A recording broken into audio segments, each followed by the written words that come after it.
হযরত আনাস ইবনে মালিক রাদিয়াল্লাহু তাআলা আনহু আমার নবীরে প্রশ্ন করি, ইয়া রাসূলুল্লাহ, নবী আপনি বলেন কিয়ামত কখন হবে?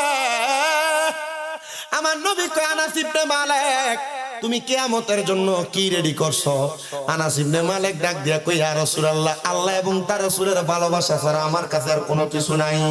আমার নবী কয়, আনাস ইবনে মালিক, তুমি যদি দুনিয়ার জমিনের মধ্যে আল্লাহ এবং তার রাসূলের ভালোবাসা অন্তরে নিয়া যদি তোমার ইন্তেকালের আগ পর্যন্ত কাটাইতে পারো, আর তার পূর্ব মুহূর্তে যদি কিয়ামত হয়ে যায়, তাহলে তুমি আনাস ইবনে মালিক নাজাত পেয়ে যাইবা।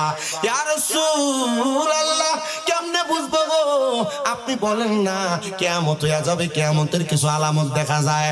আমার নবী কয়, এক নাম্বার শোনে মুসলমান ইমানদারের দলেরা, এক নাম্বার আইয়ার পালে ইলমু ওয়া ইয়াকসুরা জাহালু, ইলম উঠে যাবে, মূর্খতা বেড়ে যাবে। এখানে অনেক মানুষ আপনারা বসেছেন, আমি জানি না কয়জন কোরআন পড়তে পারেন, কয়জন আল্লাহর কোরআনের অর্থ জানেন, কয়জন আল্লাহর কোরআন ধরে বুঝা বুঝা পড়ে।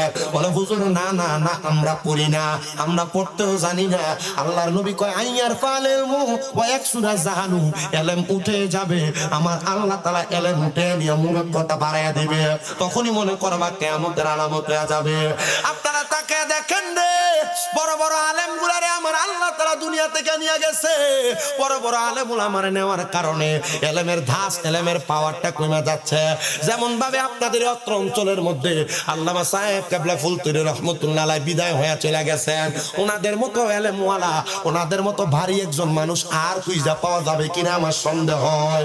বড় বড় ওলামায়ে কেরাম দুনিয়া থেকে বিদায় হয়ে চলে যায়। কিছুদিন আগে আমাদের কুমিল্লা কচুয়া চাঁদপুরের একজন আলেম দুনিয়া থেকে বিদায় হয়ে গেছে।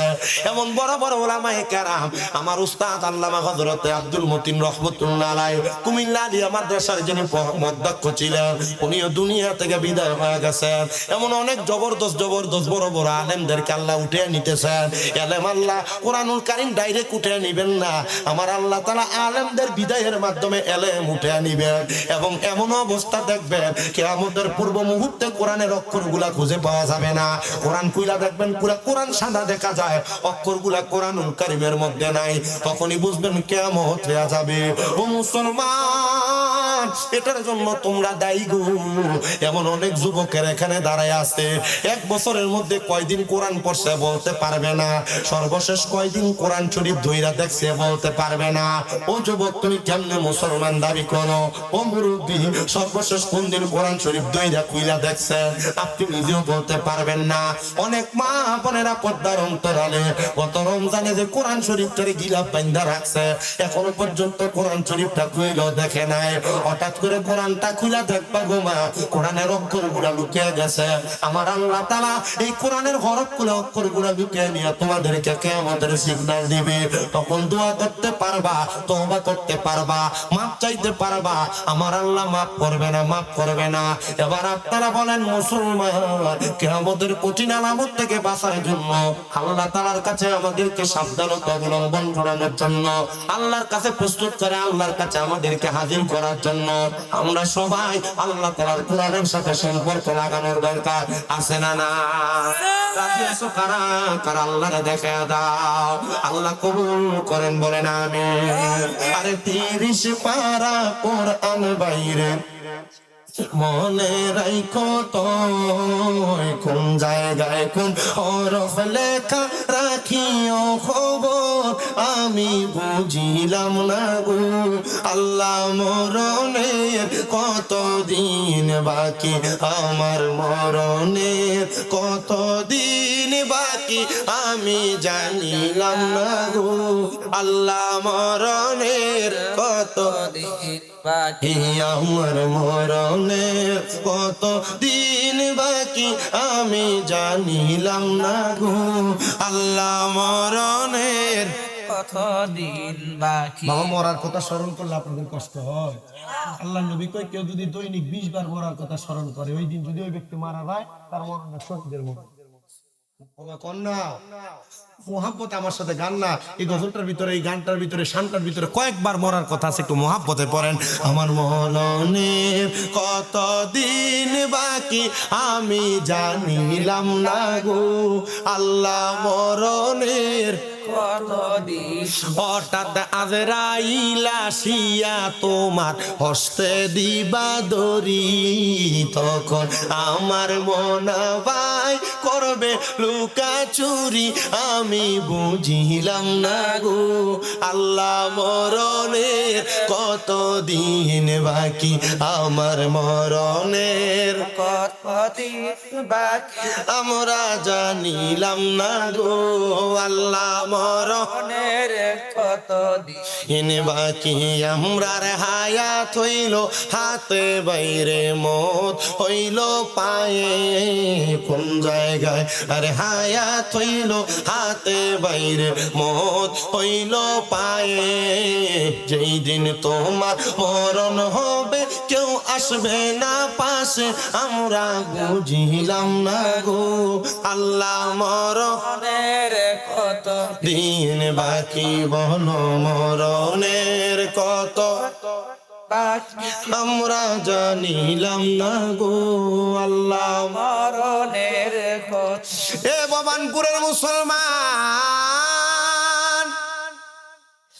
এই জন্য আল্লাহ তাআলা ইলম উঠে নেওয়ার আগে নিজে ইলম অর্জন করো রে, নিজের সন্তানরা ইলম অর্জন করাও এবং নিজের এলাকার মধ্যে ইলম অর্জন করার প্রতিষ্ঠানটা গড়ে তোলো।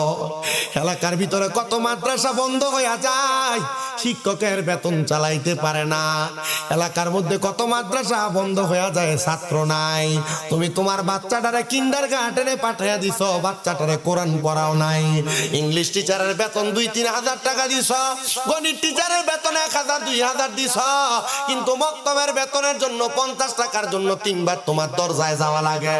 আপনারা বলেন এমন নামের মার্কা মুসলমান সমাজে আছে না নাই?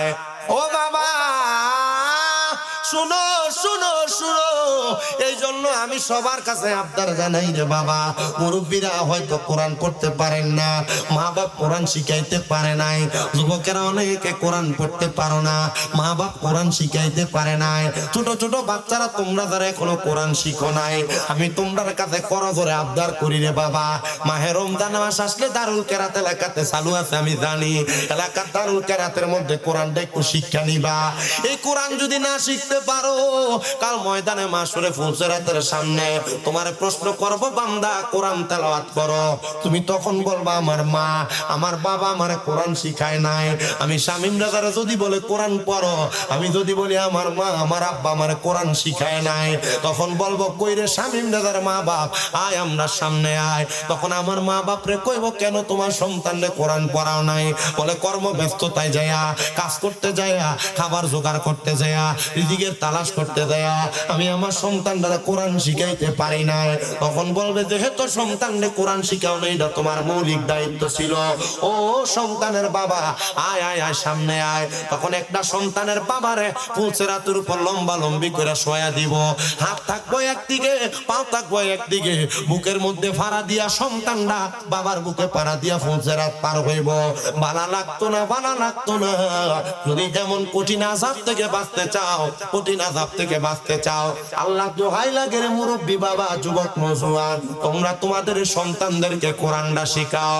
সন্তানরা মনে করতেছে আমার মা বাবা আমারে কোরআন পড়াইছে না শিখাইছে না, তাহলে আমার মা বাবা বিপদে পড়বো আমার কি, না না না না না না, তোমার কি এই কথা বলা যাবে না, তখন তুমি প্রাপ্তবয়স্ক হইবা, নিজ দায়িত্বে যদি তুমি কোরআন না শিক্ষা গ্রহণ করো, তাহলে যখন তুমি তোমার বাবার বুকটাতে পাড়া দিবা, তখন তুমি সন্তান তোমার বাপ সহ একসাথে ফুলসিরাতের নিচে হাবিয়া নামক দোজখের মধ্যে পড়বা। এবার আপনারা বলেন এমন জাহান্নামের কঠিন আযাব থেকে বাঁচার জন্য, কিয়ামতের কঠিন আযাব থেকে বাঁচার জন্য আমাদের সবাইকে কোরআন শিক্ষা গ্রহণ করার দরকার আছে না না? কোরআন শিক্ষা গ্রহণ করা এটা কিয়ামতের আলামত, এলেম থেকে দূরে সরে যাওয়া এটা কিয়ামতের আলামত, কোরআন হাদিস থেকে দূরে সরে যাওয়া এটা কিয়ামতের কঠিন আলামত। কিভাবে বুঝবেন? স্বাভাবিক বুঝাই। মনে করেন ইমাম সাহেব হুজুর, উনি আমার উস্তাদ, অবশ্যই উস্তাদ, বয়সে বড় এলেমে বড়, ওনার যিনি উস্তাদ ইমাম সাহেব হুজুর বয়সে বড় এলেমে বড় হওয়ার কারণে উনি আমার থেকে বেশি জানে, ওনাকে প্রশ্ন করেন, উনি জিনার কাছে শিখছেন, উনি ওনার থেকে, উনি নিজে বলবে উনি আমার শিক্ষক, উনি আমার থেকে বেশি জানেন।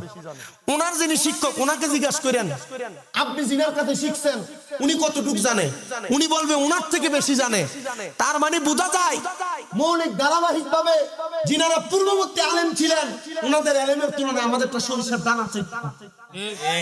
কথা বলেন না কেন? আমি মৌলবী সাহেব হয়ে বড় বড় ফতোয়া দিব আর কম আমি আলেম? জি না, আমার ভিতরে যে অল্প আলেম আমার পরবর্তী জেনারেশন আমার থেকে যা শিখতেছে কম শিখতেছে। তার মানে এর ভিতরে আরো কম ঢুকবে, এর পরবর্তী যা শিখবে আরো কম শিখবে।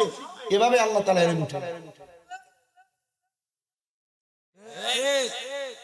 শুধু ঠিক ঠিক করলে চলবে না, নিজেও শিখতে হইব। তোমার যদি কয় মোবাইলটা হাতে দিয়ে মোবাইলটা ফ্রি ফায়ারটা ইনস্টল করে দাও, ধুপ ধুপ করে প্লে স্টোর থেকে নামাই নেবে তুমি।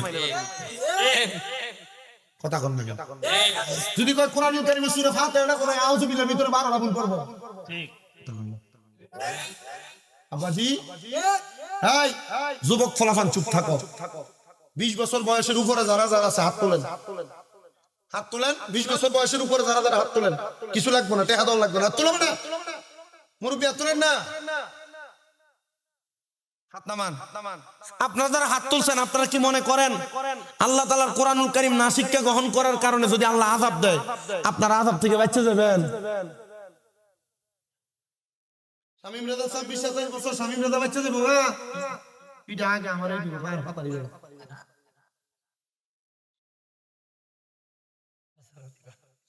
এইজন্য আপনারা বলেন কোরআনুল কারীম শিক্ষা গ্রহণ করার দরকার আছে কয় না? দরকার আছে না নাই? না শিক্ষা গ্রহণ করা এবং কোরআনুল কারীম শিক্ষা গ্রহণ করতে অনাগ্রহ প্রকাশ করা এটা কিয়ামতের আলামত। নবী কয় আইয়ার ফাল ইলমু ওয়া ইয়াকসুরা জাহালু, ইলম উঠে যাবে, মূর্খতা বেড়ে যাবে। এবার আপনারা বলে এমন অবস্থা বর্তমান সমাজে আছে না নাই? আল্লাহর নবী বলে শোনো,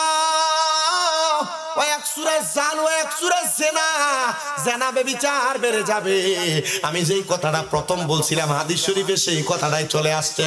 ওই যে দেখেন জেনা ব্যভিচার রাস্তায় রাস্তায় হয়, রাস্তায় রাস্তায় হয়। শ্রীমঙ্গলের বাজার দিয়ে হাঁটার সময় রাস্তার ভিতরে যে পরিমাণ পুরুষ দেখা যায়, মার্কেটটার ভিতরে তার চাইতে আরো বেশি বেরিয়ে দেখা যায়। এখন বেড়াই বাজার কম, বেটিনে বাজারের ভিতরে যাবেন গীতা মামু ঠিক আছে নি?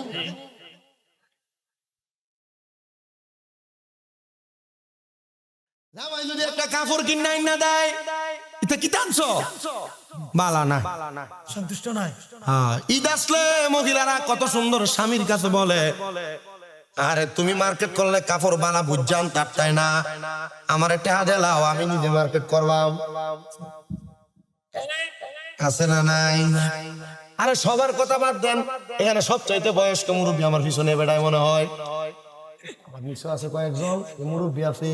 আপনারা যে যুগে বিয়া করছেন কাপড় কি বউ যে কিনছেন, আপনি যেটা কিনে এনে দিচ্ছেন এটাই পড়ছে, যেটা কিনে এনে দিচ্ছে এটাই পড়ছে, কিন্তু এখন আইনা দিলে পছন্দ করে না। তো বউয়ের কথা শুই না তোমরা, তারা বউয়ের টাকা দিয়ে মার্কেটে বাড়াও, বউ কিন্তু জিততে আহে না। 500 টাকার কাপড় 1000, 1100, 1200 দিয়ে কিনে অনলাইনের ভিতরে 500 টাকার মালটা সুন্দর সুন্দর জাকা নাকা দেখে এটা 2000 দিয়েও কিনে বাড়িতে আনার পরে দেখে দোয়া দেওয়ার পরে এটা ভাতলা জালি হয়ে গেছে গা। আছে না না? এক বেড়া এবার বউর লেগে কাপড় আনবার লেগে গেছে, তো বেটার কাম হলো চুরি করা। হ্যাঁ দোকানে গেছে চুরি করতে, চুরি করে কাপড় আইনা বউরে দিছে, নাও কাপড়টা খুব সুন্দর, এটা তোমার লেগে আনছি। ও কইটা কি টানছ? সুন্দর না? বেটা চিন্তা করলাম আল্লাহ তো চুরি করে ফালডা মুকু কি কর মুকু ফালডা মুকু। হ্যাঁ আরেকবার গেছে যে দোকানতে আনছে এই দোকানতে এটা ফালডা বেল লাগে, ফালডা আইনা বউরে আবার দিছে, কই এটাও সুন্দর না, আবার গেছে। দোকানের মালিক সিসি ক্যামেরার ভিতরে এটা দেখছে, কিরে এক লোক একই রাতে 3 বার আমার দোকানের ভিতর, তৃতীয়বারের সময় দর্শ কারো একে একে 3 বার এক রাতে আমার দোকানে চুরি করতেছে, তো সাহস তো কম না? আমি 3 বার আইছি না, আমি দেখলাম তুই 3 বার আইছ, সিসি ক্যামেরা ফুটেজ আছে। না ভাই, প্রথমবার চুরি করে নিছিলাম, দ্বিতীয়বার আমার বউ পছন্দ করছে না দেখে ফালডা বেল লেগেছে, দ্বিতীয়বারও পছন্দ করছে না, তৃতীয়বারও পাল্টানোর জন্য আসছি। আরে বউয়ের কথা হই না, এখন চুরির ধরা খাইলি। এমন বউয়ের কথা শুইনা শুইনা বিপদে পড়ছে এমন বেড়াই তো শ্রীমঙ্গল বাবানপুরে নাই। বউর কথা শুনে শুনে মা বাপরে বাদ দেন, এমন বেড়াই তো আছে না নাই? বউর কথা শুনে শুনে মা বাপরে আলাদা ফালায় অন্য বাড়িতে বাড়া থাকে, এমন বেড়াই না সমাজে আছে না নাই? আমরা মোল্লা মুন্সির এইটা কইলেই আমরা বালানো। কি হবে আলেম সেজে সমাজেতে, যদি না হক কথা উচ্চ সুরে না বলিতে।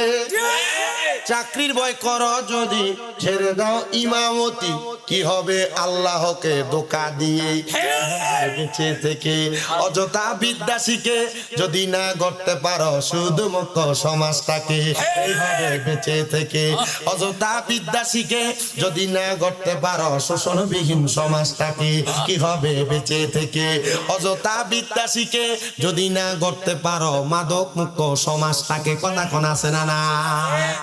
সমাজে যে বেড়ারে দিয়া মাদক দমন কমিশন খুলে এটাই মাদকের কারবার এলাকাত করে। যে বেড়ার কাছে মাদকের বিচার দেয়, বেড়া মাদকের ব্যবসা করে।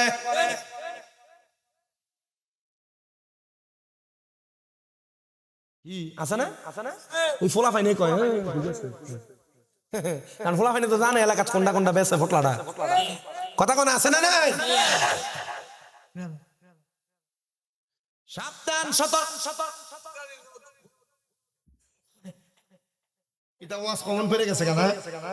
আমার ওয়াজ এমনি কমন হই থাকে, কমন হই তো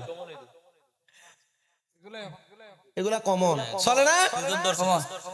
আজ গো দুইজন ধরছে তো বেটা রে এ বলে বাবা খায় বাবা। আমি চিন্তা করলাম বাবা রে খায় কোন জানি তার মা রে খাইলাই। বাবা বাবা এ ভাই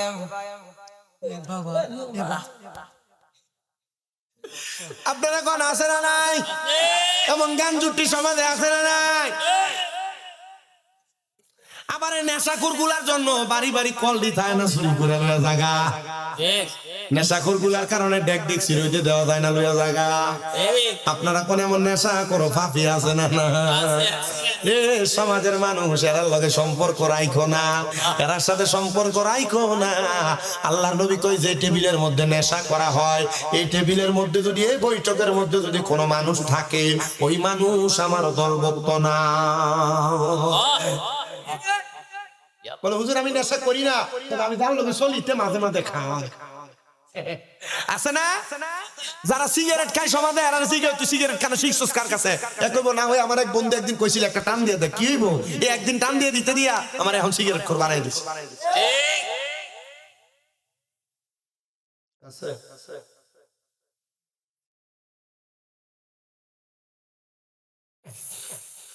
সবাই একটু দূরে সরে পড়েন সাল্লাল্লাহু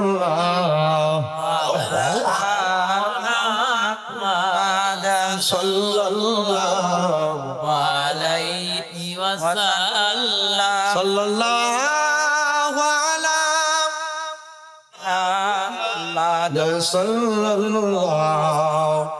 আলাইহি ও গো নবী সরওয়ার হাসর ময়দানে প্রাণ ঠান্ডা করে দিও কাউসার পিলায়া সাল্লাল্লাহু মুহাম্মদ সাল্লাল্লাহু আলাইহি সাল্লাল্লাহু আলাইহি মুহাম্মদ সাল্লাল্লাহু আলাইহি। তাহলে আমাদের সবাইকে একটু সাবধান সতর্ক থাকতে হবে। যারা নেশাখোর, যারা সন্ত্রাসবাদ, এদের থেকে দূরে থাকা লাগবে, এদের সাথে সম্পর্ক রাখা যাবে না। আর আমাদের সমাজের মানুষ এত ফসা, যেটা নেশাখোর, যেটা সন্ত্রাস, এটার লগে সম্পর্ক করে, এটার লগে বন্ধুত্ব করে। কারণ তার লগে যদি একজন লাইগা যায়, দেখবেন 4-5টা হুন্ডা লইয়া আরো কয়েকটা নেশাখোর আছে তার হক কইয়া। আছে না? একটা নেশা করে আপনি মাইরে দেখেন, দেখবেন তার লোকের আর 4-5টা হুন্ডা লইয়া, 4-5টার লগে পিছনে আরো 4-5টা আছে। আর যেটা দেখা যায় এটা চোখ মুখ চেহারা চুল দেখতে বোঝা যায় এটা আস্তা গান আছে না? ঠিক বলেছি। আল্লাহ কবুল করেন, পড়েন আমিন। কিতা নেশাখোরের লগে চলতা, সন্ত্রাসের সাথে চলা যাবে? এদের সাথে কোনো সম্পর্ক থাকতে পারে? আল্লাহ নবী বলে আমার সাথেও নাই, তোমাদের সাথে সম্পর্ক রাখো না। আল্লাহ কবুল করেন, আমিন পড়েন।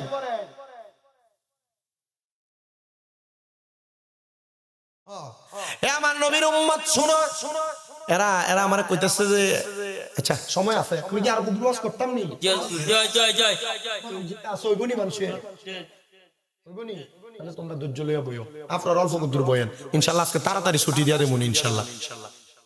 কাতারও করে দিন দোয়ার সময় 2 বছর যে নিশ্চয় সমস্যা ছিল, এটা তো দেরি আছে আমরা।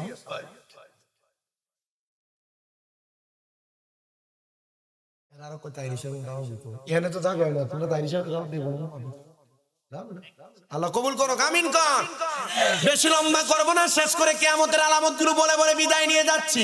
রাহমাতুল লিল আলামিন নবী আবার বলতেছেন, ওয়া ইয়াকসুরা জিনা, আল্লাহর নবী করে শুধু তাই না, ওয়া ইয়াকসুরান নিসাউ ওয়া ইয়াকিল্লার রিজাল, আমার নবী কয় কিয়ামতের আগে মহিলাদের সংখ্যা বেড়ে যাবে, পুরুষ মানুষের সংখ্যা কমে যাবে।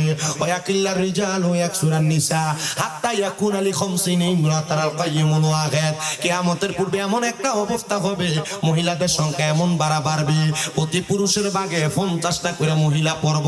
এটা কিয়ামতের আলামত, কিয়ামতের আলামত। এটার প্রমাণ হইল সাধারণ কোন জায়গা না, মার্কেট গুলা, এটার প্রমাণ হলো দুনিয়ার মার্কেট মেলাগুলা, এগুলার মধ্যে গেলে, বাজারের মধ্যে গেলে মহিলার সংখ্যা বেশি বেশি বেড়ে যায়। সোনারে মুসলমান ইমানদার, হযরত ইয়াকুব হাবিলি রাহমাতুল্লাহ আলাইহি নামক একজন আল্লাহর বান্দা ছিল, যিনি কিয়ামতের ব্যাপারে বড় সতর্ক ছিলেন। তিনি চিন্তা করতেন কখন জানি কিয়ামত হয়ে যায়, আমি যদি আল্লাহর কাঠগড়ায় আটকা পড়ে যায়, আমি ইয়াকুব হাবিলি, আমি আল্লাহর দরবারে কোনো জবাব দিতে পারবো না। এই জন্য হযরত ইয়াকুব হাবিলি 5 ওয়াক্ত নামাজের পাশাপাশি 3টা ওয়াক্ত ছাড়া সব ওয়াক্ত শুধু নামাজ পড়তো। জোরে জোরে কন্যা মারহাবা। কয় ওয়াক্ত ছাড়া সারাক্ষণ নামাজ পড়তো? 3 ওয়াক্ত। যখন সূর্য ওঠে, যখন সূর্য মাথার উপরে থাকে, যখন সূর্য ডুবে যায়, এই 3 ওয়াক্ত ছাড়া সব ওয়াক্ত নামাজ পড়া যাবে, কিন্তু এই 3 ওয়াক্ত নামাজ পড়া যাবে না, এটা হারাম ওয়াক্ত। কি ওয়াক্ত? হারাম ওয়াক্ত। হযরত ইয়াকুব হাবিলি রাহমাতুল্লাহ আলাইহি বলেন, আমি এই 3 ওয়াক্ত ছাড়া আমি সব ওয়াক্ত 5 ওয়াক্ত নামাজ পড়া ফজর থেকে যোহর পর্যন্ত আমি নফল ইবাদতে কাটাইতাম। আমরা টাকা কামাই করি, যোহর থেকে আসর পর্যন্ত আমি নফল ইবাদতে কাটাইতাম। আমরা টাকা কামাই করি, আসর থেকে মাগরিব পর্যন্ত আমরা দুনিয়ার জমিনের মধ্যে আমি ইবাদতে কাটাইতাম। আমরা খেলাধুলা করি, মাগরিব থেকে আসা পর্যন্ত আমি আল্লাহ তাআলার ইবাদত, নফল ইবাদতে কাটাইতাম। আমরা টিভি দেখি, আড্ডা দেই। এশা থেকে ফজর পর্যন্ত আমি তাহাজ্জুদ সহ অন্যান্য নফল ইবাদত করে কাটাইতাম। কিন্তু আমরা ঘুমায় ঘুমায় কাটাই, এই জন্য আশেক লাগতেছে, আরে ফজর গেল ঘুমের ঘরে গো, জোহর গেল কাজে, আসর গেল খেলাই ধুলাই গো, মাগরিব এশা হেলাই ধুলাই গো, হায়রে ওরে জীবন গুনায় গুনায় গেলো রে। বলেন সংসার সংসার কইরা ববে গো, করলি না বন্দিগি, কিভাবে কাটাইবা মনরে কবরের জিন্দিগি রে, হায়রে ওরে জীবন গুনায় গুনায় গেলো রে। বাড়ির পাশে পুকুর পারে রে, বাঁধবি সুখের ঘর, আরে ভাইও নাই তোর বা আমদম নাই ওরে, কে লইবে খবর রে, হায়রে ওরে জীবন গুনায় গুনায় গেলো রে। আরে পড়বি পড়বি বলের যুবক, নামাজটা পড়লি না, মাওলার দরবারে যাওয়ার পরে রে হিসাব দিতে তো পারবি না রে, হায়রে ওরে জীবন গুনায় গুনায় গেলো রে। বলেন সংসার সংসার কইরা ববে গো, ডাকলাম না মাওলা রে, কি জবাব দিবা তুমি বন্ধুরে মাওলারি দরবারে রে হায় রে ওরে জীবন গুনায় গুনায় গেল রে কন্যা ওরে জীবন গুনায় গুনায় গেল রে। হযরত ইউসুফ আবিলি বলে জগতের মানুষ আমি বিবাহ করি নাই, আমি চিন্তা করছি বিবাহ করার কারণে যদি আমি সাংসারিক জীবন কাটাই আর আমার আল্লাহ যদি আমার প্রশ্ন করে এই ইউসুফ তুমি যে আল্লাহ তাআলার ইবাদত করো নাই, সংসার জীবনে তুমি ব্যস্ত ছিলা, তুমি আমি আল্লাহর কাছে কোন আমল দেখাইবা? আমি ইউসুফ আমি আল্লাহর দরবারে কোন আমল দেখাইতে পারবো না। জানতে চাই আপনাদের সিলেটের সম্রাট হযরত শাহজালাল ইয়ামিনী বিয়া করছিল নি? করে নাই তো বিয়ে? কেন করেন নাই? তিনারা বলবে আমরা মাওলার দানে এমন ভাবে মশগুল ছিলাম গো, আমরা চিন্তা করেছি সাংসারিক জীবনে যাওয়ার কারণে আমাদেরকে আল্লাহ তাআলার ইবাদত থেকে সাংসারিক জীবন দূরে নিয়ে যাবে, এই জন্য আমি বিবাহ করি নাই। শুধু তাই না রে, বাদশা গোবিন্দ উনাদের আটকানোর জন্য উলঙ্গ উলঙ্গ 10টা মহিলা তাদের সামনে ছেড়ে দিছিল। জানেন রে, কেউ তারার সামনে যায় না।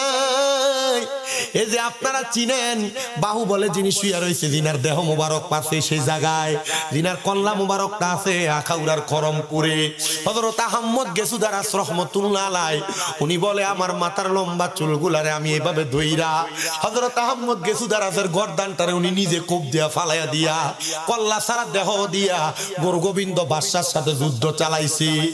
আরে ওই ব্যাপারটা নারীদেরকে উলঙ্গ মহিলাদেরকে চোখ দিয়া তবুও দেখে নাই। চিন্তা করছো নি রে মুসলমান,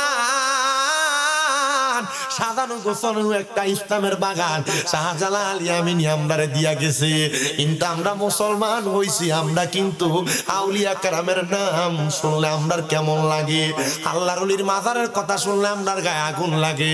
আবার বহু মৌলবী সাহেবরা ওয়াজের প্যান্ডেলে স্টেজের মধ্যে কয় আল্লাহর ওলির মাজার বলে ভাঙ্গা দিব। 5 আগস্টের পরে দেখা গেছে বাংলাদেশে 90টার বেশি মাজার ওই বেদ্যপরা ভাঙছে। এবার আপনারা বলেন যে আল্লাহর ওলিরা ইসলাম প্রচার করছে, এরা মাজার ভাঙ্গা কামটা কি বালা করছে না খারাপ করছে? আমি এই ব্যাপারে বাংলাদেশ সরকারের কাছে আবেদন জানাইছি, বাংলাদেশে জুতা চোরের বিচার হয়, বাংলাদেশে আলু চোর পেঁয়াজ চোরের বিচার হয়। আল্লাহর ওলিদের মাজার সুফি তত্ত্বের কারখানা এগুলা যে মুনাফিকরা ভাঙছে, এদের বিচারও বাংলাদেশে হওয়া চায়। মাজারে যদি কোনো ভণ্ডামি হয় বন্ধ করে দেন, কথা বলবেন। মাজারে গান বাজতে হয় এটা বন্ধ করেন, মাজারের ভিতরে মহিলা যদি যায় সেটা বন্ধ করেন। আল্লাহর ওলির মাজার ভাঙতে কে কইছে? মাজার ভাঙে আবার আগুনও লাগায় দেন। এগুলা উগ্রতা। বাংলাদেশের সাম্প্রদায়িকতা রক্ষা করেন এরা, এরা বাংলাদেশে জঙ্গিবাদ চালু করতে চায়, এরা মুসলমান নামের কলঙ্ক, এদের বিচার হওয়া লাগবে বাংলাদেশে। আমরা যারা সুন্নি দাবি করি, যারা মাজারের মধ্যে উরুস মুবারকের নাম দিয়ে গান বাজনা করে, আমরা তাদের বিরোধিতা করি, আমরা তাদেরকে ভণ্ড মনে করি। যারা মাজারে উরুস মুবারকের নাম দিয়ে গান বাজনা করে এরা মুসলমান, এরা ভণ্ড। কারণ এরা গান বাজনা করে, যদি এরা যদি মাজারের ভিতরে ভালো কিছু করতে চায়, এরা মানুষ না, এরা ধরে নিয়ে জুতা দিয়ে ফিডান। আল্লাহর ওলির মাজার ভাঙতে আপনাদের কে সাহস দিছে? শাহজালাল ইয়ামিনী না আইলে ইসলাম পাইতেন? কথা কইন, শাহজালাল ইয়ামিনী না আইলে 360 এর না আইলে ইসলাম পাইতেন? জারু ছিলে সিন্নি খাইছো, মোল্লা ছিলে না, মাজার ভাঙা লাইলা ফতিও তো নিয়ে গেছিল যে শাহজালাল ইয়ামিনীর মাজারে সেই ইটো রাখতো না, খুইলা লাইবো। আল্লাহ ইতার মাথা ফায়ার ভিতরে ফসল দিয়ে দিচ্ছে, সুনামগঞ্জের কোনটা জানি।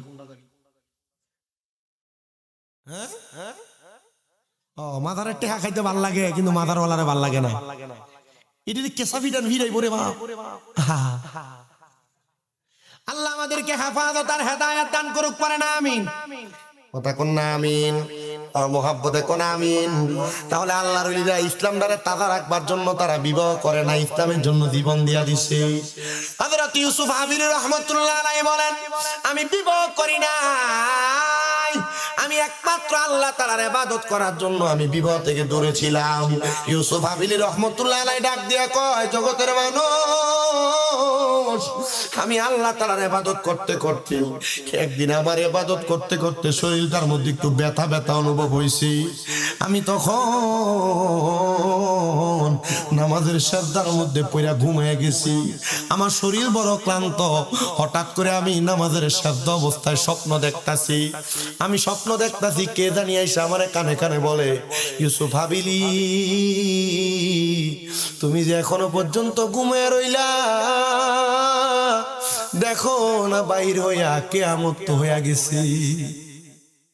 ইনি কয়, আমার কে জানি আইসা বলতেছে, ইউসুফ হাবিলি কিয়ামত হয়ে গেছে, বাইরে যাবে।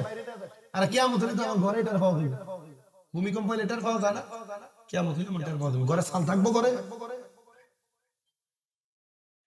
ইউসুফ হাবিলি বলে, আমি ওই ঘুমেন্ত অবস্থায় আমি আমার ঘর থেকে বের হয়ে দেখলাম সব উইরা উইরা যায়। কিন্তু আমি ইউসুফ হাবিলি আমার জায়গার মধ্যে দাঁড়ায় রইলাম। আমি আবার আমার মনে মনে প্রশ্ন করতে লাগলাম, আমি যে স্বপ্নটা দেখলাম স্বপ্নটা কেমন জানি। আমার নবী শিখিয়ে দে উম্মত, কিয়ামত যখন হবে কোন মুমিন বান্দা যদি দুনিয়াতে থাকে, তারা সিজদার মধ্যে পড়ে থাকবে রে, তারা কিয়ামতের কঠিন আলামত টের পাবে না। মুমিন যারা এরা ইবাদতে মশগুল থাকে, তাদেরকে পাওয়া যাবে না, এরা বুঝবে না। এটার একটা প্রমাণ আছে। এটা প্রমাণ হলো নূহ নবীর এক উম্মত মহিলা ছিল। নূহ নবীর আল্লাহ আদেশ করছিল, দুনিয়া তো প্লাবন হয়ে যাবে, আপনি একটা নৌকা বানান। তো নূহ নবী যখন নৌকা বানাইতে লাগলেন শুকনা জায়গার ভিতরে, নূহ নবীর মানুষ অপবাদ দেয়, দেখছো নূহ নবী নৌকা বানায়, এত শুকনা জায়গার ভিতরে নূহ নবী নৌকা বানায়। নূহ আলাইহিস সালাতু ওয়াস সালাম আল্লাহর কাছে, আল্লাহ আপনি তো আমার নৌকা বানানোর জন্য কইলেন, আমি যে নৌকা বানাই মানুষ আমার মন্দ কথা বলে। তো নূহ নবী নৌকা বানানোর পরে আল্লাহ তাআলার কাছে ফরিয়াদ করে, আল্লাহ আমার নৌকাটা আপনি বানাইলেন, কিন্তু মানুষ আমারে অপবাদ দিচ্ছে। আল্লাহ তাআলার এই নূহ পয়গম্বরের নৌকা যে উনি বানায় রাখছেন, এই নৌকা বানায় রাখিয়া বাড়িতে যাওয়ার পরে পরের দিন সকালে এলাকার মানুষ এটার ভিতরে প্রস্রাব পায়খানা করে পুড়ে রাখছে।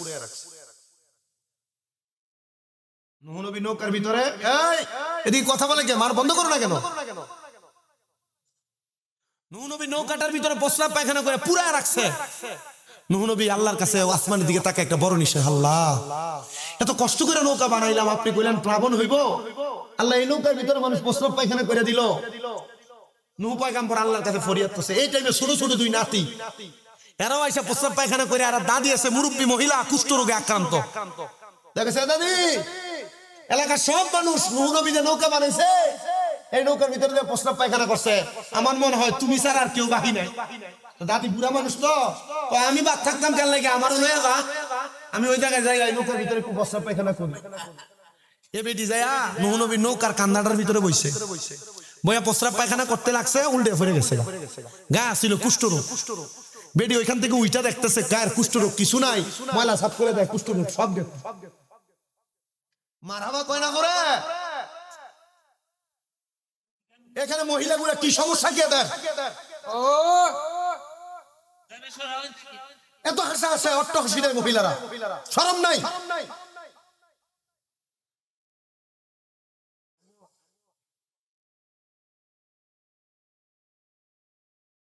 মহিলাদের গলার আওয়াজ কোন পুরুষ মানুষ শোনা কবিরা গুনাহ, আর আপনার বাড়ির বেডিয়েতে কথা বললে এ বাড়ির কথা ওই বাড়িতে শোনা যায়।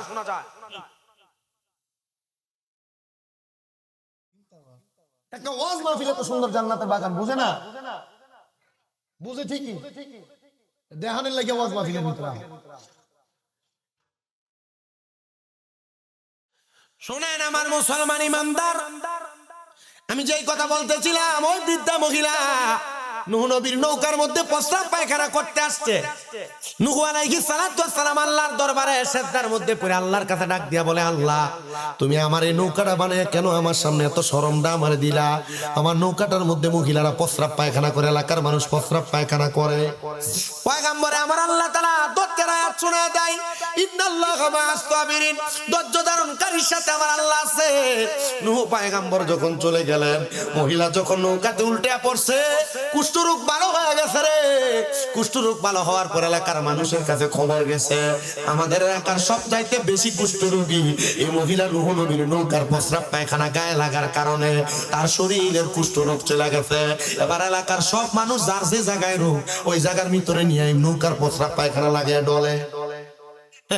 আল্লাহ কই দেখছস নি ওমা খারু ওমা খার আল্লাহ আল্লাহু খায়রুল মাকিরিন।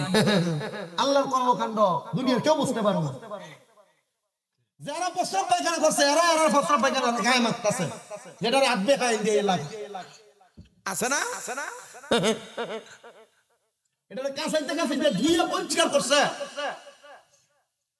আল্লাহ তাআলা এলান করলেন পয়গম্বর নূহ আলাইহিস সালাতু ওয়াস সালাম এবার আপনি প্রস্তুতি নেন, আপনার উম্মতদেরকে নৌকায় উঠান। নূহ নবীর উম্মত ছিল 80 জন। কয়জন? 40 জন বেড়া, 40 জন বেনি জোড়ায় জোড়ায় উঠাইছে। এই যে গরু ছাগল দেখতেছেন এগুলা জোড়ায় জোড়ায় নৌকাতে উঠাইছে। আচ্ছা নৌকাটা কত বড় ছিল? 80 জন মানুষ যদি নৌকাতে ওঠে, নৌকাটা কত বড় বানাইছিল নূহ নবী? বিশাল বড় নৌকা। এই গরু ছাগল সব আল্লাহ তাআলা নৌকাতে উঠাইছে। এই যে শিকার উদ্দুর দেখেন না মাটি কাটে, ইটার জাতনি কইছিল আল বিদায় নিহায়াতে ঘটনা লাগছে। এই যে ইন্দুরে যে মাটি কাটে এটা বদদোয়া নূহ নবীর। কি এর বদদোয়া? নূহ নবীর বদদোয়া। এটা নূহ নবীর নৌকারে সাদা করে লেছিল। নূহ নবী কান্দে দিছে আল্লাহর কাছে। 41 দিন পর্যন্ত এই প্লাবন, অনেক দিন পর্যন্ত যখন জলে আল্লাহর কাছে নূহ নবী আল্লাহ দুনিয়া সব শেষ। নূহ নবীর বউডারে ডাক দিছে আয়ো না। নূহ নবীর স্ত্রী আসছে, কিন্তু নূহ নবীর একটা সন্তান আছে না, তার নাম শুকুর। শুকুর মানে হলো কঞ্জনকারী, কান্নাকাটি করে। নূহ নবী কয় ফুত আসনা, বহুত বাপ আছে নামাজ পড়ে কিন্তু ভূতের নামাজের কথা করবে না। আছে না? বহুত মা নামাজ পড়ে ভূতেরে কয় জামাইরে কয় আয় না। আছে না? নূহ নবী ওনার ছেলেরে ডাক দেয়, সন্তান আসো না আব্বা, প্লাবন হইব, পানি আইব, আব্বা নৌকাতে আসো। ওই সন্তান কয় আব্বা কতক্ষণ পর্যন্ত আমি গাছের উপরে ঘর বানাবো। কেনান সরি একটা নাম ছিল শুকুর, শুধু শুকুর। এটার নামটার অর্থটাই হলো খন্দনকারী। এরা যখন উঠাই যায় না ডাক দে, বারবার ডাক দে, আসেন না, না আসবে না। এখন আমি পাহাড়ের উপর উঠবো, এমন ভাবে প্লাবন আসছে পাহাড়ও দেখা যায় না, তলায় গেছে। সালম কোম্পানির মালিক না বসুন্ধরা কোম্পানির মালিক করোনা ভাইরাসের সময় কইছিল আমার সব নিয়ে যাও, আমার করোনা থেকে বাঁচাও, আমার জান ভিক্ষা দাও। বাঁচতে পারছেন না। কোটি টাকার মালিক হবেন, বাঁচতে পারবেন আপনি? বাঁচার মতো কোনো উপায় নাই। প্লাবনের সন্তান ধুলিস্বাপ শেষ হয়ে গেছে। নৌকা আস্তে আস্তে করে মাঠে ভিড়ছে। কিন্তু এই প্লাবন হওয়ার আগে নূহ নবী যখন সবাইরে ডাক দিয়ে তোলে, নূহ পয়গম্বরের এক মুরব্বি বুড়া মহিলা এসে গেছিল, নূহ নবী আপনি তো কইছেন আল্লাহ তাআলা প্লাবন করবেন, আপনি ওই প্লাবন যখন হবে তার আগে তখন সবাইরে ডাক দিয়ে উঠাইবেন, আমারও আপনার নৌকাতে উঠাই। আল্লাহ তাআলা হিকমত করে নূহ নবীর এই কথাটা ভুলে রাখছেন। কোয়া যাবে না, কিন্তু নূহ নবী ভুলে গেছে। সাবধান, সতর্ক এই ব্যাপারে। নবীরা ভুলা যান এই কথা বলা যাবে না, এটা কুফরি আকীদা। আল্লাহ তাআলা হিকমত করে নূহ নবীর এই কথাটা ভুলে রাখছেন। নূহ নবীর প্লাবন শেষ হওয়ার পর নূহ নবী 2 রাকাত নামাজ পড়বেন, দাঁড়াইবেন। এই টাইমে নূহ নবীর ইন্তজার স্মরণে আসছে, হারে আমার লাগি এক মহিলা ইন্তজার করে, অপেক্ষা করে। দৌড়ে গেছে মহিলার ঘরের দরজায়, দরজা খুলছেন। নূহ পয়গম্বর কি প্লাবন হবে নাকি? নূহ নবী কয় আল্লাহ এটা কি খেলা দেখাইলা? প্লাবন তো হয়ে গেছে, দুনিয়া তো পানির নিচে ছিল। এ মহিলা তুমি যে আমারে বলো প্লাবন হবে কিনা, তুমি এত কোথায় ছিলা? তোমার বইলাতে ঘরে ঢুকছি, 2 রাকাত নামাজে দাঁড়াইছিল। কয় রাকাত? 2 রাকাত নামাজে দাঁড়াইছিল। এইমাত্র সালাম ফিরে শেষ হয়েছে নামাজ। পয়গম্বর নূহ আলাইহিস সালাতু ওয়াস সালাম আল্লাহ এমন বান্দা দুনিয়াতে আছে যেই বান্দা 2 রাকাত নামাজে এতদিন পর্যন্ত প্লাবন হইছে, এই মহিলার কিছু হয় নাই। আল্লাহ আমি বিশ্বাস করি এই মহিলার মতো এমন কোন মানুষ যদি কিয়ামতের আগ পর্যন্ত দুনিয়াতে থাকে, তুমি আল্লাহ প্লাবন দিবা না। কথা সত্য, দুনিয়াতে যতদিন পর্যন্ত কোন মুমিন থাকবে আল্লাহকে আল্লাহ বলে ডাকার জন্য, ততদিন পর্যন্ত দুনিয়াতে প্লাবন হবে না, কিয়ামত হবে না। এবার আপনারা বলেন আমরা কারা কারা মুমিন হতে চাই? ডান হাত তুলে আল্লাহকে দেখায় দেন। মুমিন হইলে নামাজ লাগে কি লাগে না? রোজা লাগে কি লাগে না? হজ লাগে কি লাগে না? যাকাত লাগে কি লাগে না? দান সদকা লাগে কি লাগে না? সুদ ঘুষ লাগে কি লাগে না? লাগে বলে। মুমিনরা সুদ ঘুষ ত্যাগ করে, হারাম ত্যাগ করে। আল্লাহ তাআলা এগুলা থেকে আমাদেরকে বাঁচিয়ে রাখেন। জোরে কোন আমিন। আমার আলোচনা শেষের দিকে একটা হাদিসে মুবারাকা শোনাই। আল্লাহর নবী সাহাবী হযরত সাদ ইবনে উবাদা রাদিয়াল্লাহু তাআলা, উনি গেছেন যুদ্ধ করার জন্য। 5 মিনিট সময়ের ভিতরে সালাতু সালাম করে বিদায়। হযরত সাদ ইবনে উবাদা রাদিয়াল্লাহু তাআলা আনহু তিনি বলেন, যুদ্ধের ময়দান থেকে ফিরে বাড়িতে যায় দেখে আমার মা করে নাই। আমি আমার এলাকার মানুষকে প্রশ্ন করলাম, এলাকার মানুষ বলল কি আমার মায়ের খবর জানো? এলাকার মানুষ বলে, সাদ ইবনে উবাদা তোমার মা ইন্তেকাল করেছে। এ সাদ ইবনে উবাদা, তোমার বাড়ির পাশে তোমার মায়ের কবর। সাদ ইবনে উবাদা বলে, হ্যাঁ আমার মায়ের কবর, আমি আমার মায়ের জানাজা পাই নাই, আমি আমার মায়ের দাফনও করতে পারি নাই। সাদ ইবনে উবাদা বলে, আমি দৌড়ে আমার নবীজির দরবারে চলে গেলাম। নবীর দরবারে যে ডাক দিয়ে বললাম, ইয়া রাসূলুল্লাহ, নবী, ও মায়ের নবী গো, আমি যুদ্ধে যাওয়ার কারণে আমার মায়ের জানাজার নামাজ আমি পাই নাই, আমার মায়ের দাফনও আমি করতে পারি নাই। নবী গো, আমার মা আমি সাদ ইবনে উবাদার অনেক সম্পদ দিয়ে গেছে, আপনি বলেন না এই সম্পদ গুলা থেকে যদি আমি আমার আল্লাহর রাস্তায় কোনো কিছু দিই, আমার আল্লাহ আমার মায়ের মাফ করবেন? আমার নবী কয়, সাদ ইবনে উবাদা, তুমি তোমার মায়ের পক্ষ থেকে সাদাকা করো। সাদ ইবনে উবাদা রাদিয়াল্লাহু তাআলা আনহু তিনি বলেন, ইয়া রাসূলুল্লাহ, আপনি সাক্ষী থাকেন গো, আমি সাদ ইবনে উবাদার একটা খেজুরের বাগান আছে যেটার নাম হলো মিকুয়াগা, আমি আমার মায়ের জন্য খেজুরের বাগানটা আল্লাহর রাস্তায় দান করে দিতাম। আমার নবী কয়, সাদ ইবনে উবাদা, তুমিও সাক্ষী থাকবে, এই বাগান থেকে দাঁড়া দাঁড়া খেজুর বক্ষণ করবে, আমার আল্লাহ খেজুর বক্ষণের সওয়াব পুরা তোমার আম্মা জানের আমল নামাতে দিয়ে দিবে। অনেকে আছেন মা নাই, অনেকে আছেন বাবা নাই, আমারে ওনাদের পক্ষ থেকে বলা হয়েছে আগামী বছরের জন্য আপনাদের কাছে কিছু চাইতে। আপনাদের মা বাবা আপনাদের অনেক সম্পদ দিয়ে গেছে, টাকা পয়সা দিয়ে গেছে, আপনাদের মা বাবার সম্পদ থেকে আপনি একটা অংশ এই মাহফিলের ভিতরে আগামী বছর 10,000 টাকা দিবেন। একজন বলে, হুজুর আমার মা নাই, আমার বাবা নাই। ভবানপুর স্কুল মাঠ না, সরি ইয়ারবাড়ি প্রাইমারি স্কুল মাঠ, স্কুল পাশেই স্কুল সংলগ্ন মোহাম্মদ আহাদ মিয়ার বাড়ি। এই বাড়ির মাহফিল আগামী বছর হবে। আপনার মা কবরে, বাবা কবরে। সাদ ইবনে উবাদা যদি খেজুরের বাগান দান করে দেওয়ার কারণে আল্লাহ তার মারে মাফ করে দিতে বলবো। যারা যারা লা ইলাহা ইল্লাল্লাহর সাথে মুহাম্মাদুর রাসূলুল্লাহ বলাটারে বেদাত মনে করে, যারা মনে করে এটা অসুন্দর, এরা মুসলমান না। আর লা ইলাহা ইল্লাল্লাহর সাথে মুহাম্মাদুর রাসূলুল্লাহ আমরা লাগাই না, স্বয়ং আমার আল্লাহ জান্নাতের মধ্যে লাগাইছে আর প্রমাণ দিছে বাবা আদম সফিউল্লাহ। এই যুব সমাজ মনে রাখবা, তোমাদেরকে ধোঁকা দেওয়ার জন্য এই মৌলবী সাহেব কত সুন্দর করে কয় আল্লাহর নামের সাথে মুহাম্মদ বসানো যাবে না, লা ইলাহা ইল্লাল্লাহর সাথে মুহাম্মাদুর রাসূলুল্লাহ লিখলে শিরক হবে, বেদাত হবে। না না না, এরা মুসলমান না। আমি যে বলছি আল্লাহর নবী রাসূলুল্লাহ হুম শাররুম মান তাহতা আদামিস সামাই, জমিনে নিকৃষ্ট হইব আলেমরা, যে আলেমরা বলে লা ইলাহা ইল্লাল্লাহর সাথে মুহাম্মাদুর রাসূলুল্লাহ লেখা যাবে না, এরাই নিকৃষ্ট, এরাই নিকৃষ্ট, এরাই নিকৃষ্ট। ডান হাত ধরে বলেন ঠিক কিনা?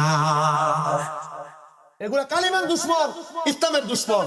আল্লাহ তাআলা এগুলা থেকে আমাদেরকে হেফাজত করেন, আমিন করেন। আমাদের সুন্নি, কওমি, অন্যান্য আকীদা থাকতে পারে, আকীদাগত সমস্যা, কোরআন নিয়ে সমস্যা আছে, হাদিস নিয়ে সমস্যা আছে, কিন্তু যেগুলো কালিমা নিয়ে পর্যন্ত দ্বন্দ্ব লাগায় দেয় মুসলমানের মাঝে, এরাই শয়তান। কালিমা তো এবার লা ইলাহা ইল্লাল্লাহ লিখতে হরফ লাগে 12টা, বলেন কয়টা? 12 জন মানুষ চাইবো যারা 2000 করে টাকা দিবেন আগামী বছরের জন্য। আল্লামিনাস সালাতু ওয়াস সালামু আলা রাসূলিহিল কারীম।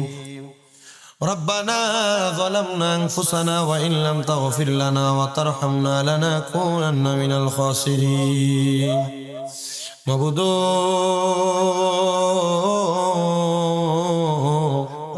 ও দয়াল আল্লাহ, একটু রহমতের নজর করে তাকিয়ে দেখেন গো আল্লাহ।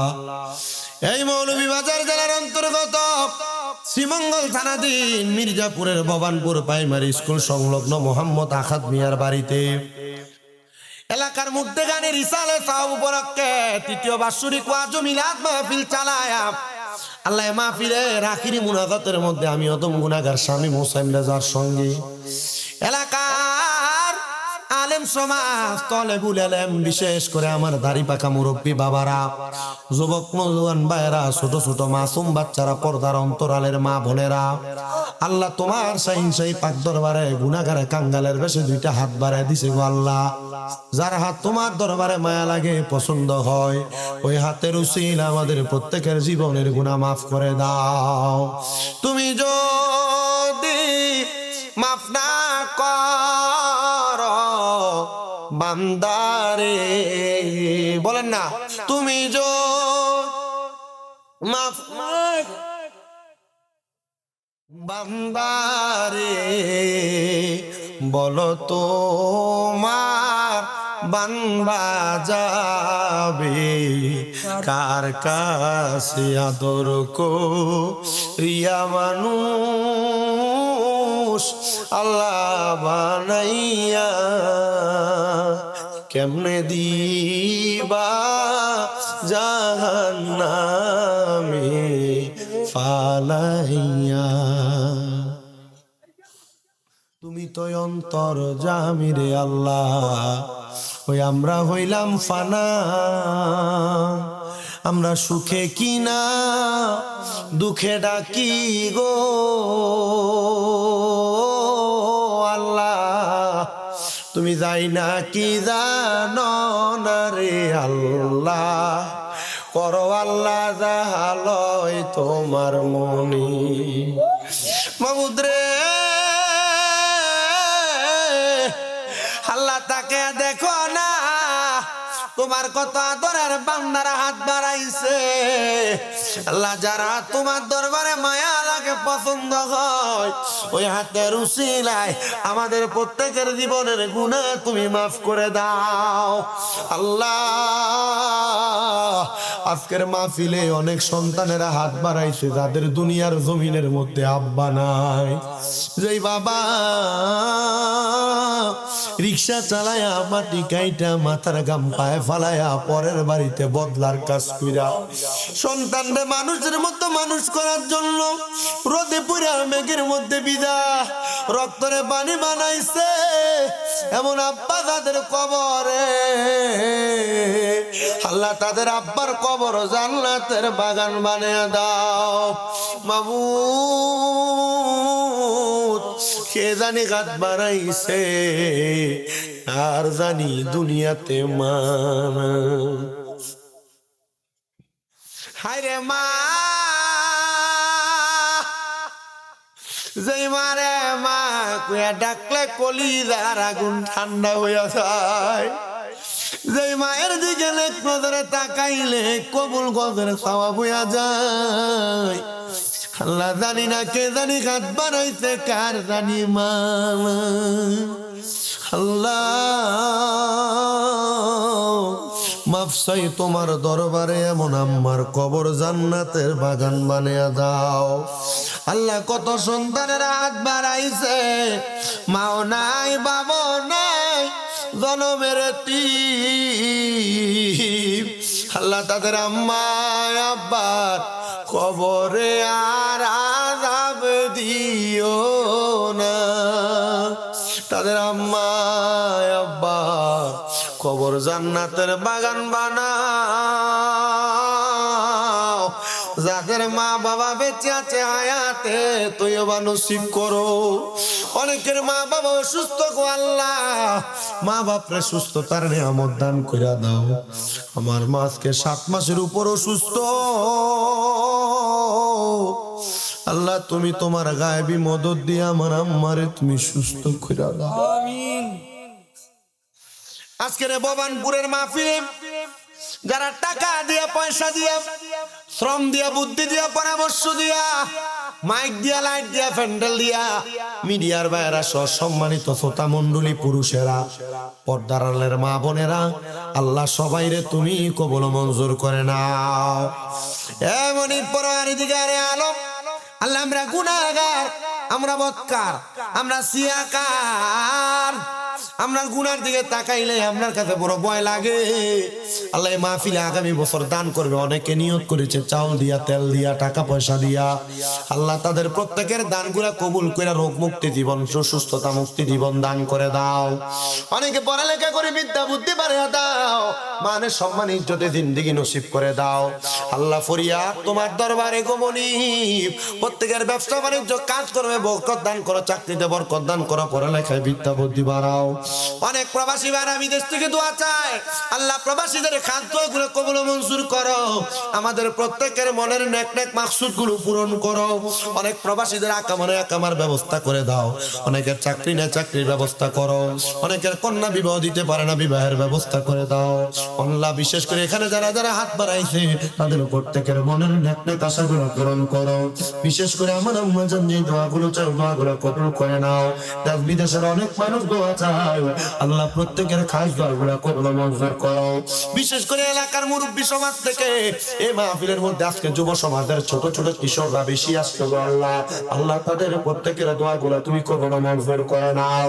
বিশেষ করে আকাশ চুলকা ফিলিস্তিনের গাজার মুসলমানদেরকে তুমি ইসরায়েল জালেম বাহিনীর জুলুম থেকে হেফাজত করো, আমার সুদানের মুসলমানদেরকে তুমি হেফাজত করো। ও আল্লাহ ফরিয়াদ তোমার দরবারে, সারা বিশ্বে যত জায়গায় মুসলমানরা নির্যাতিত মুসলমানদেরকে হেফাজত করে দাও। আমাদের যত উস্তাদ আসাদ যারা আছে আল্লাহ প্রত্যেকের কবর তারা নাজাতের বাগান করে দাও। আল্লাহ যারা বেঁচে আছে হায়াতে বরকত দাও, তারা ইসলামের জন্য সুন্নিয়তের জন্য কথা বলে কাজ করে আল্লাহ তাদের প্রত্যেকের কাজগুলো কবুল মঞ্জুর করে নাও। আকিল ফরিয়াদ তোমার দরবারে আল্লাহ, মরণ দিবা দুঃখ নয়, তবে বেঈমান হলে মরণ দিও না। মরণের আগে বারবার মক্কা মদিনা কাজ